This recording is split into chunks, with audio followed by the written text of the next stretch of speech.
Okay, so the people who provide resources. So say I come into office and I say, okay, I want to implement legislation that says that if you in Florida, if you are a apartment owner, you cannot raise rent for the next 2 years. Your rent has to stay where it's at because we have to give these people an opportunity to catch up.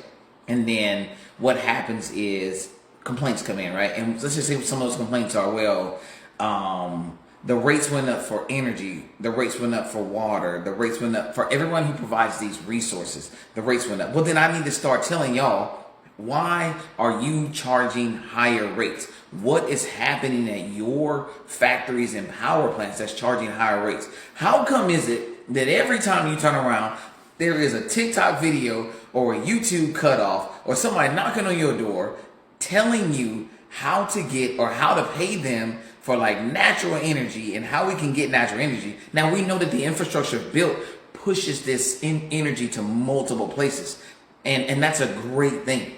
But is there something happening at your factory that is costing you so much that you're having to overcharge the recipients of what you get? Or I won't even say overcharge, upcharge the recipients that you're getting.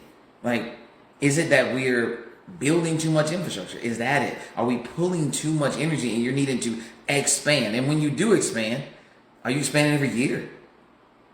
Like, this stuff has a trickle effect, and it does have a trickle effect. But that is not all. I want to know the roots of why it's happening. We don't get enough of the roots of why it's happening. If you've went to a city council meeting and you've seen some of the energy conversations they're talking about, you have to ask for a copy of it.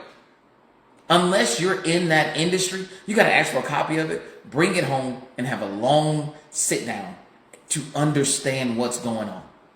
You just have to.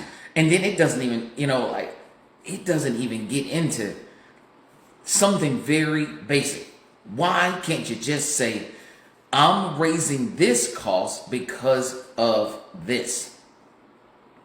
That's why I got to raise the cost. Because it's just one of those things where if you're going to vote for somebody, you need to know their thought processes. That's why I shoot these videos, just so you can know my thought process when you see me put legislation in or veto legislation.